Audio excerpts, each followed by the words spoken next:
Agora a gente vai falar sobre um assunto que muita gente desconhece. Direitos das donas de casa. Será que tem direito à aposentadoria, salário, auxílio-doença? Se você tem dúvidas, já quero chamar a sua participação, pode mandar, porque nós estamos recebendo a advogada Natália Possamay Ionchi para falar então sobre esses direitos que muitas mulheres desconhecem, né, doutora? Boa tarde. Boa tarde. Seja muito bem-vinda ao Ver Mais. Muito obrigada. A gente sabe que, de forma geral, ser dona de casa dá muito trabalho.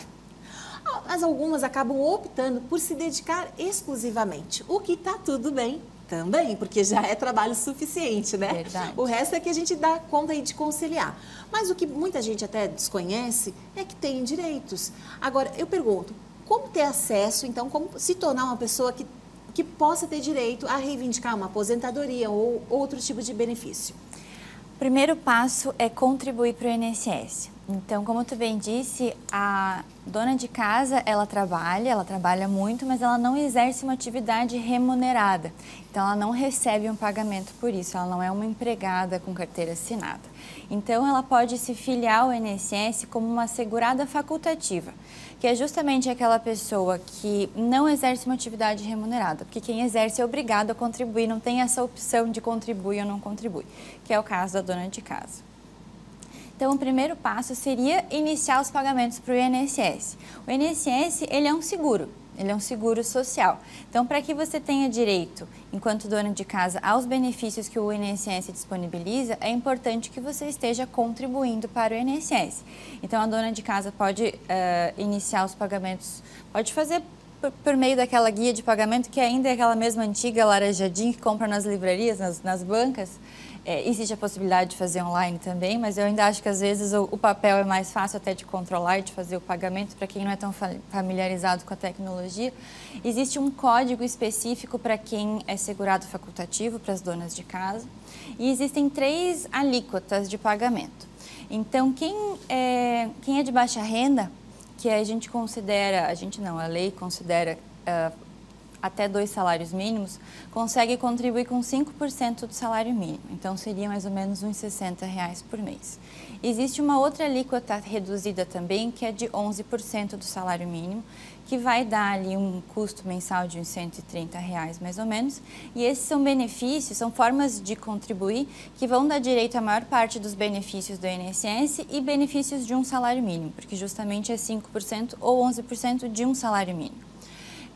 E em termos de aposentadoria, é uma aposentadoria por idade. Ela exclui a aposentadoria por tempo de contribuição, mas ainda assim é uma forma de se aposentar. E existe uma outra forma de contribuir que é 20%. E contribuindo com 20%, aí não existe essa limitação ao salário mínimo. Hoje o teto do INSS ele é de R$ 7.087. Então, a dona de casa que tiver uma condição financeira melhor, eventualmente se planejar para receber um benefício mais alto, ela pode fazer essa opção dessa alíquota de 20% como facultativa e vir a receber um benefício. Não necessariamente vai ser sobre esse valor, porque existe uma forma de cálculo, coeficiente, vai depender do tempo de contribuição, mas provavelmente vai ser um benefício sim de um valor mais alto. Então, deixa eu ver se eu entendi. Ela começou a pagar hoje, de repente, já com 40 anos, já não começou bem cedinho.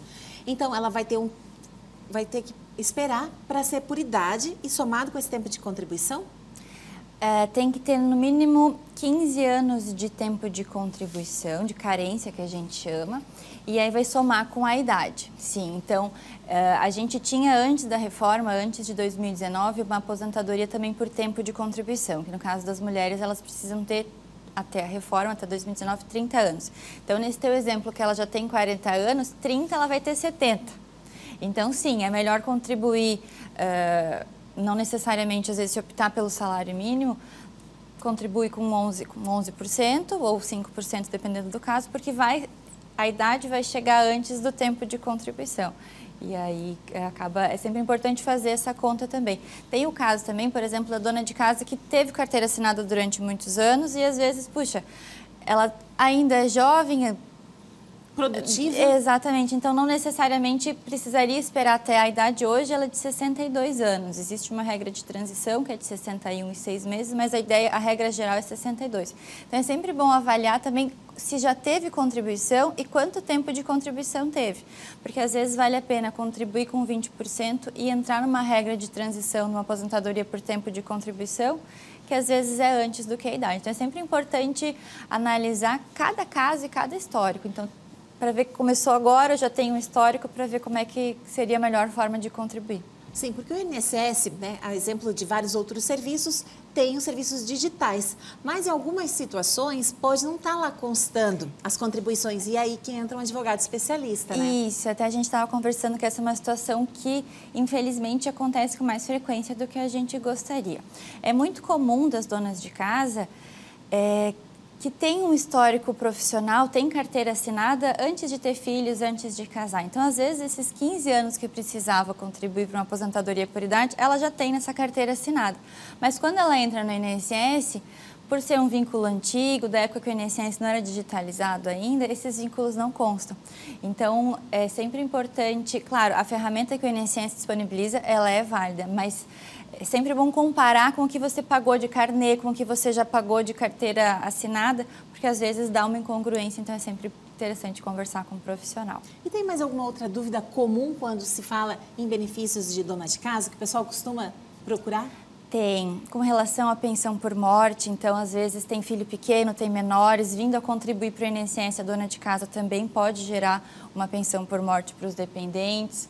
Auxílio-doença também é uma questão bem interessante, porque o auxílio-doença, que hoje se chama benefício por incapacidade temporária, é um benefício que o INSS paga quando a pessoa não tem condições de exercer a sua atividade habitual.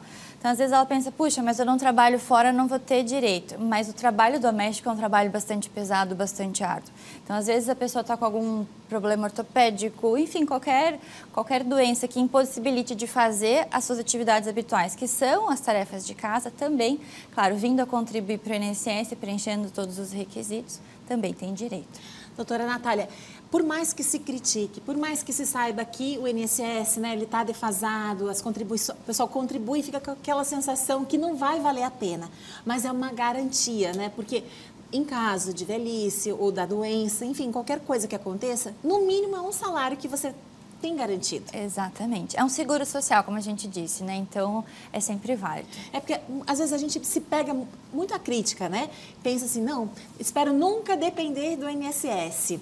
Mas, se isso ocorrer, é bom que você conheça os seus direitos, né? Especialmente quem não trabalha com carteira empregada, caso dos microempreendedores que também precisam contribuir, né? E hoje a gente trouxe essa questão da dona de casa. Eu agradeço a sua participação, a sua presença aqui no Ver Mais.